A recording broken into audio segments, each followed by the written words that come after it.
let's get Outa Chairperson Wayne Duvenenge's views on this. Wayne, I understand, looking at your tweets, that you weren't invited to the briefing yesterday. Is this correct? Yeah, look, it was a media briefing. We've been to them before, so I just thought it would be fine for me to arrive, but they didn't want non-media people there. So that was fine. We're not going to make a fuss about that.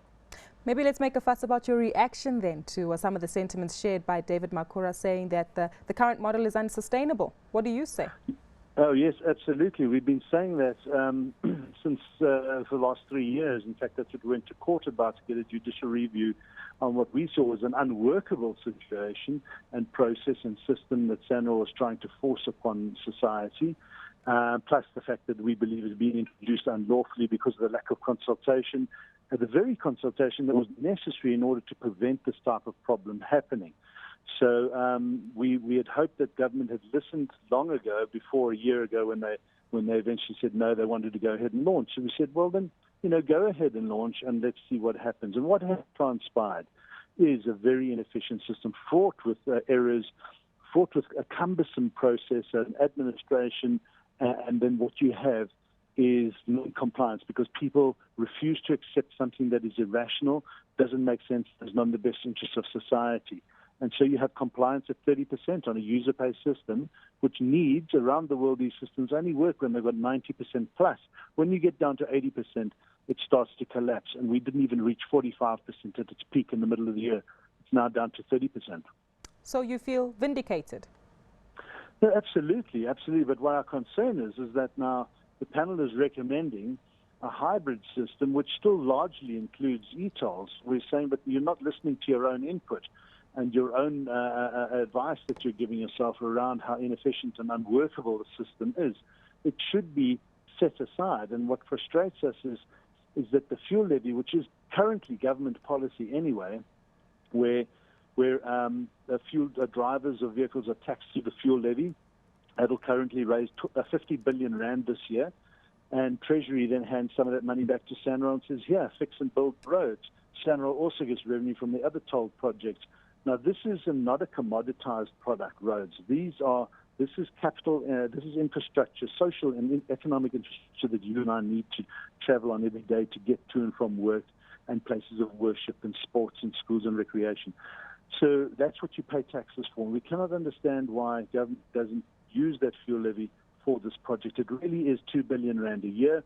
And if the pot is really dry, we've said up that fuel levy by 10 cents and you'll get the 2.2 billion rand you need to pay off those bonds over the next 20 years. We've had a lovely opportunity to do so over the last fuel reduction periods over the last 3 months, ample opportunity to do it, and they still refuse to look at that option as the most efficient one to apply. What do you make of the issue of flat rates, Wayne? Well, there's a flat rate now. It's at 450 rand. If they want to reduce that, I think you only make the problem bigger, because the collection costs of e-tolls don't go away. That's 1 billion rand a year, by the way, when you compare it to the fuel levy, which is 0 cents, not 1 extra cent goes into having to raise in the administration costs of that. So currently e-tolls cost over 1 billion rand a year to administer. If you drop the rate of e-tolls, that percentage, so you end up paying 1 rand to collect 2 rand. That is irrational. That is a waste of taxpayers' money, and you will not get the people on your side. And without the people's compliance and buy-in, it fails. That's exactly what's happened. So we believe lowering the rate exacerbates the problem. It doesn't make it go away. So if now is a good time to slap an increase on the fuel levy, won't this perhaps bite consumers in the pockets once oil prices begin to rise again? Well, I think you've got to be careful about it, how you do it. But let me put it to you this way: the fuel levy was raising 6 years ago, before the GFIP construction started, 6 or 7 years ago, 24 billion rand a year. Every year, Treasury, the Minister of Finance, raises the fuel levy by between 20 and 15 cents. He's done so in the last 3 years, 20 cents every year, except the 1 year is 15 cents. Nobody notices it, and nobody says anything about it. So in this coming tax year in February, the Minister of Finance, I can guarantee you, next month is going to raise the fuel levy by 25 to 30 cents. And nobody's going to bat an eyelid. And if he raised that fuel levy by 35 cents, what's the problem? In fact, here we have got used to this lovely reduction in fuel. In fact, Magnus Haystack was suggesting, and probably wisely so, this is the time to possibly even hold back a whole rand of those reductions, because we are in trouble as a nation. We've got energy crises which we need to fund. We've got this e-toll problem which to set aside, and that money could have been put to good use, obviously with all stakeholder improvement. I'm not saying it's that easy. We've got big socioeconomic problems and issues we've got to face. But I think those are the things we need to look at. E-tolling is a 10-cent a litre issue. The fuel prices dropped over 2 rand in the last 3 months, and it's dropping next month. We must use this opportunity instead of fighting with the nation the way we're doing, the way our government's doing. It's not thinking for its citizens, it's fighting with its citizens, and it's irrational. But just on the fuel levy, what about the reaction from non-Gauteng residents? Well, our simple response to that is Gauteng pumps into national fiscus just under 400 billion rand a year.